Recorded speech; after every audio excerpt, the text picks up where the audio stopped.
Os iranianos só vão aceitar que os Estados Unidos cumpram seus compromissos. Em outras palavras, o memorando de entendimento já não é suficiente para o Irã. Da próxima vez, os iranianos vão dizer, antes de tudo, vocês têm que dar algo de antemão. Não vamos fazer como da última vez. Em segundo lugar, os iranianos vão incluir o Iêmen e o cerco. O cerco tem que ser removido e algo tem que ser feito em relação a Gaza. Da última vez, Gaza não foi mencionada pelo nome, mas fazia parte das conversas. O mesmo valia para o Iêmen. Mas desta vez, isso vai ser mais explícito. E pode haver outras questões também. Os iranianos não vão mais aceitar o memorando de entendimento como ele era, nem sua implementação como era, porque vimos que os Estados Unidos se abstiveram de cumprir seus compromissos. Violaram todos os seus compromissos. E é por isso que estamos onde estamos hoje.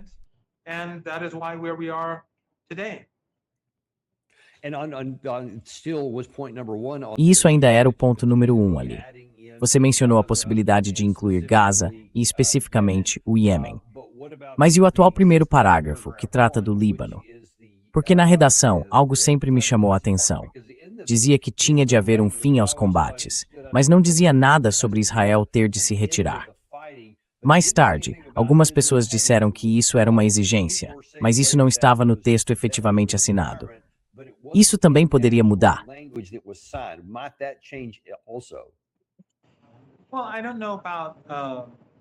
Bem, eu não sei. Não sei os detalhes. Estou falando apenas em termos gerais, obviamente. Mas no primeiro artigo, fala-se em soberania libanesa. E claro, não pode haver soberania quando existe ocupação estrangeira. Quer dizer, se digamos, não sei, o México tomasse o Novo México, e então você falasse sobre soberania americana, isso não faria sentido, a menos que o Novo México fosse libertado, ou que o governo mexicano se retirasse, ou algo assim. Você entende o que estou dizendo. Aliás, outra coisa que eu deveria acrescentar é que, mais uma vez, isso é algo que a Fox e outros veículos de comunicação vêm dizendo repetidamente. Eles continuam repetindo que os iranianos atacaram esses navios-tanque. E foi isso que iniciou esta rodada de combates.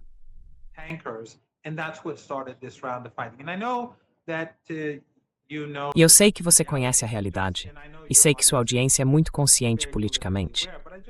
Mas só quero destacar isso para quem talvez não se lembre ou nunca tenha ouvido antes. Não foi assim que isso aconteceu. Tínhamos um memorando de entendimento. Os Estados Unidos começaram a violar todos os compromissos. Eles deveriam entregar os ativos iranianos roubados. Não entregaram. Deveriam obrigar os israelenses a respeitar a soberania libanesa e, por fim, a guerra. Não fizeram isso. E o mesmo ocorreu em todas as frentes, em Gaza e assim por diante. Não fizeram isso. Eles não deveriam ampliar o regime de sanções, mas ampliaram. Deveriam suspender as sanções sobre as exportações iranianas de petróleo. Suspenderam, mas voltaram atrás depois de apenas alguns dias.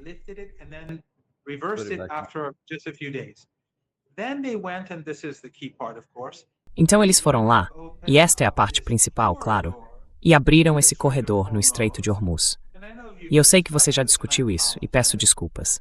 Depois, colaboraram com os sauditas, os emiradenses e os kuwaitianos, para que navios passassem por esse corredor. Apesar de que, no artigo 5, a normalização do Estreito de Hormuz, durante o período em que o memorando de entendimento está em vigor, cabe aos iranianos. Então os americanos estavam violando isso, e esses países estavam colaborando. E o Irã continuou alertando os americanos e esses países, mas eles ignoraram o Irã. Foi aí que, depois de alguns dias, o Irã atingiu 3 dos navios. Muitos navios passaram por ali.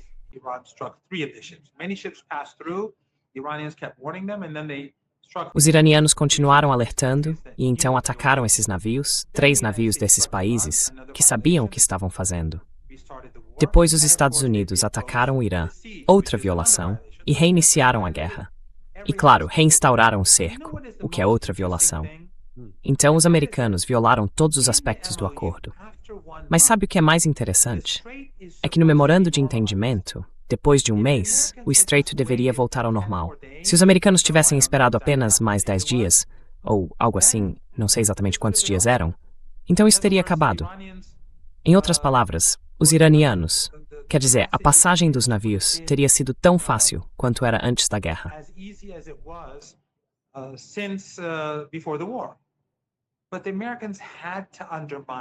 Mas os americanos tiveram que tentar minar o Irã. Tiveram que minar a autoridade do Irã. E isso nos levou aonde estamos hoje, com a crise econômica global, crescendo. Então, se os americanos não tivessem feito nada, se tivessem apenas dito, certo, deixem os iranianos fazerem o que devem fazer, de acordo com o artigo 5. Agora mesmo, enquanto você e eu estamos falando, estaríamos no segundo mês. Em outras palavras, o comércio pelo estreito já teria voltado ao normal. A única limitação seria que navios israelenses não poderiam passar, nem navios da Marinha dos Estados Unidos. Mas todos os outros estariam indo e voltando. Então, basicamente, Trump criou uma crise sem motivo algum, exceto pelo fato de que ele simplesmente queria minar o Irã.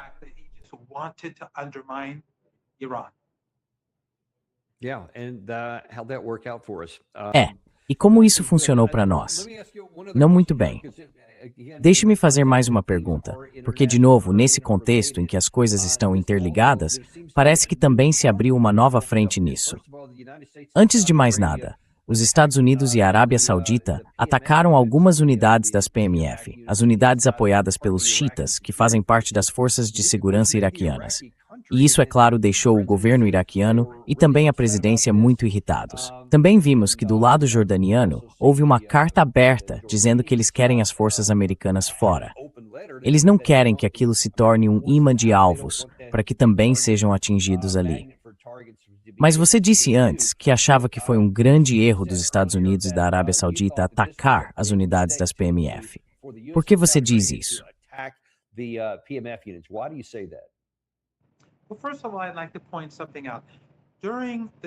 Bem, antes de mais nada, eu gostaria de destacar uma coisa. Durante o período em que o ISIS tinha tomado enormes partes da Síria e depois invadiu o Iraque, o Irã e o Hezbollah enviaram tropas para ajudar os iraquianos a criar uma força, ao lado das forças armadas, para derrotar o ISIS. Essa força era a PMF, as Forças de Mobilização Popular. E quando Mossul foi libertada, eu de fato entrei na cidade com eles. No Hasht com que eu estava, havia cristãos. Eu cheguei a jantar com um dos líderes cristãos do Hasht, numa área perto de Mossul.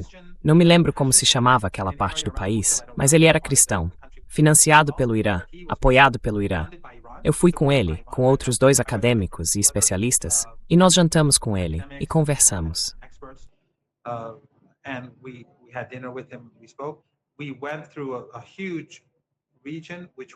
Passamos por uma região enorme, que era do Hasht, a mobilização popular sunita, porque havia bairros sunitas, a unidade cristã ficava numa área cristã. Não era como se estivessem separados. Também era uma mistura, mas em algumas áreas as pessoas são predominantemente xiitas, em outras cristãs. Então era predominantemente cristã. E, aliás, os yazidis foram os iranianos e a mobilização popular que salvaram os yazidis. De algum modo, a mídia ocidental tentou apresentar isso como se os Estados Unidos tivessem tido algum papel, o que não era verdade. Mas o ponto que estou fazendo é que esse Hasht, essa força de mobilização popular, é para todo o Iraque. E o que os americanos e os sauditas fizeram foi bombardeá-la.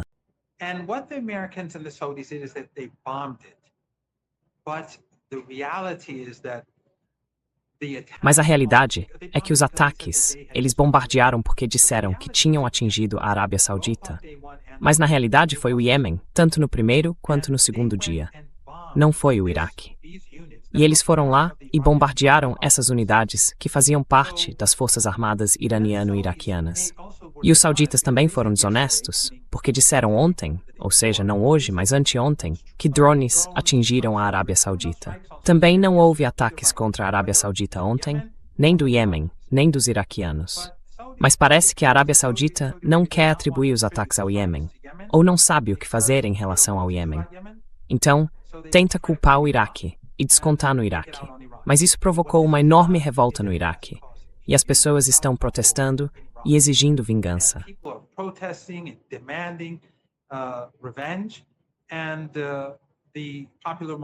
E as forças de mobilização popular no Iraque, a resistência iraquiana também, estão dizendo que vão se vingar. Então, o que os sauditas fizeram? De qualquer forma, sempre houve tensões entre a Arábia Saudita e o Iraque. Isso é histórico. não quero entrar nisso. Mas o ponto é que os sauditas provocaram o Iêmen. Agora provocaram o Iraque. Quer dizer, provocaram o Iêmen ao bombardear de forma imprudente o aeroporto internacional. Agora bombardearam o Iraque com os americanos ao lado de Trump. E Trump não é popular em nenhum lugar dessa parte do mundo. Então eles são vistos como bombardeando ao lado de Trump, ficando na prática ao lado de Israel, contra a resistência que apoia os palestinos. No Iraque, eles provocaram indignação. Em toda a região, as pessoas sabem de que lado eles estão. E agora só vamos ter mais escalada.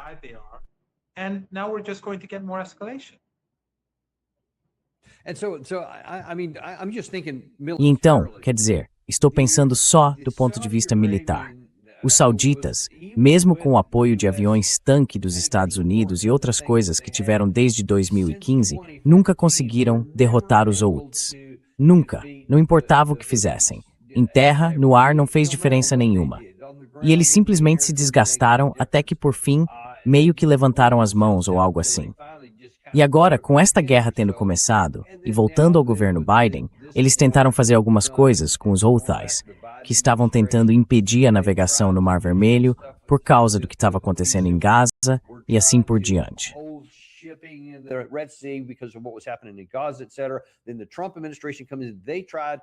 Então entra o governo Trump. Eles tentaram, não conseguiram. Depois de cerca de um mês, simplesmente levantaram as mãos e disseram, deixa pra lá, não vamos fazer isso.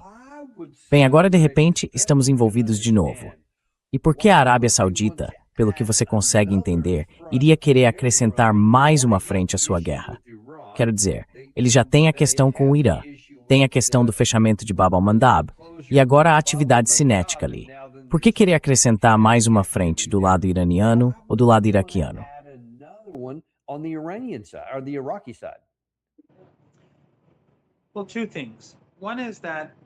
Bem, duas coisas. Primeiro, os Houthis, como são chamados no Ocidente, mas que se chamam Ansar Allah, e também o governo iemenita, estão muito mais fortes hoje do que quando lutavam contra os sauditas naquela época. E os sauditas, como você corretamente observou, no fim tiveram de aceitar um cessar-fogo, porque o Ansar Allah começou a se tornar mais capaz. Eles começaram a desenvolver drones e mísseis e passaram a atingir instalações de energia sauditas. Os sauditas tiveram de desistir. E então, claro, como você também corretamente observa, os Estados Unidos não conseguiram derrotá-los. Então, o que os sauditas vão fazer agora? E agora os sauditas e os americanos têm o Irã, têm o Iêmen, têm o Iraque, é claro, agora.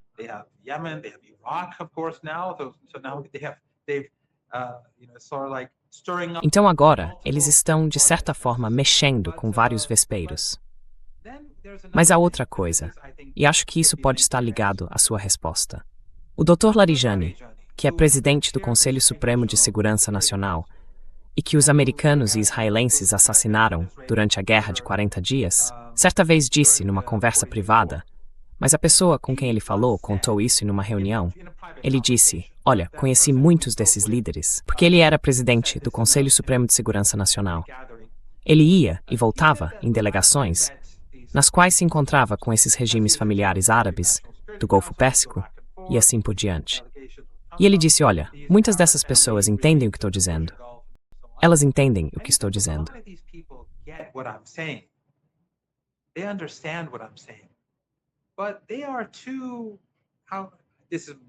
Mas eles estão corrompidos demais pela riqueza e pelos vínculos com os Estados Unidos para conseguir fazer qualquer coisa, para conseguir mudar, para conseguir pensar com clareza, para conseguir fazer a coisa certa.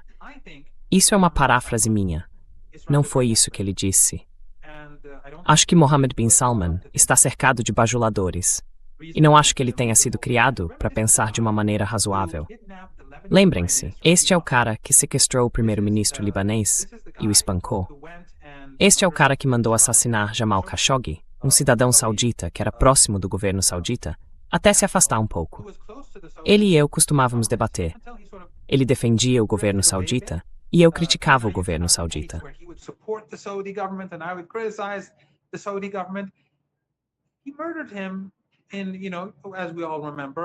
Ele o assassinou, como todos nós lembramos, na Turquia, e simplesmente fez o corpo dele desaparecer. Depois, impôs um cerco e também conduziu essa guerra genocida no Iêmen. Então ele não é exatamente o líder mais sofisticado e ponderado deste planeta. E assim como acontece com Trump, quando você, eu e outras pessoas sempre nos perguntamos por que ele faz esse tipo de coisa, o mesmo vale para ele. Ele não está pensando racionalmente. Sabe, eu já disse isso em alguns lugares, em alguns programas diferentes.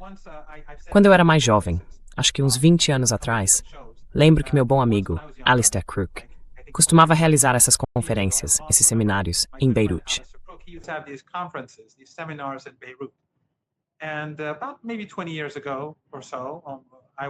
E há talvez uns 20 anos mais ou menos, eu fui a um dos seminários dele. Eu era 20 anos mais jovem. E ele disse, estávamos tomando café, eu, ele e talvez mais duas pessoas. E então comentou algo sobre a política do Ocidente. Eu disse, bem, Alastair, por que os Estados Unidos estão fazendo isso? Ou por que eles estão fazendo isso? Não é do interesse deles. E ele me respondeu, Muhammad, o seu problema é que você acha que no Ocidente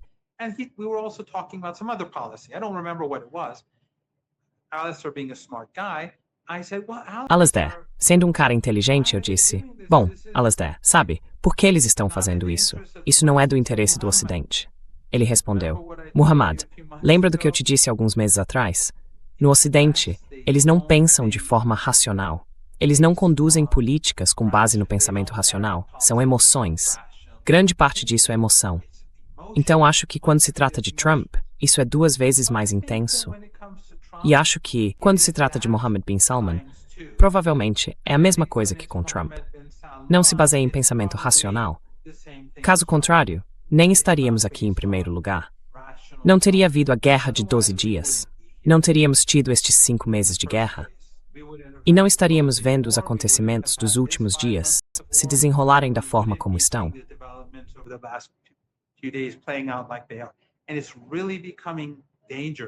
E isso está realmente ficando perigoso, porque agora há conflitos envolvendo o Iêmen e a Arábia Saudita. Depois há o Iraque e a Arábia Saudita. Depois os iranianos e os Estados Unidos. Quer dizer, está se tornando um conflito em várias frentes. E vocês ouviram as notícias sobre o governo iraquiano prendendo os ucranianos. Eram células ucranianas ou células apoiadas pela Ucrânia no Iraque. Elas estavam lançando drones contra diferentes atores, apoiadores iranianos do Irã, críticos do Irã, apenas tentando criar caos. Então o governo iraquiano os prendeu, acho que nos últimos dias. Numa situação como essa, com tantos atores diferentes e tanto armamento, e ainda todo esse petróleo e gás, todos esses campos de petróleo e gás, as chances de as coisas saírem do controle ficam, é claro, muito maiores.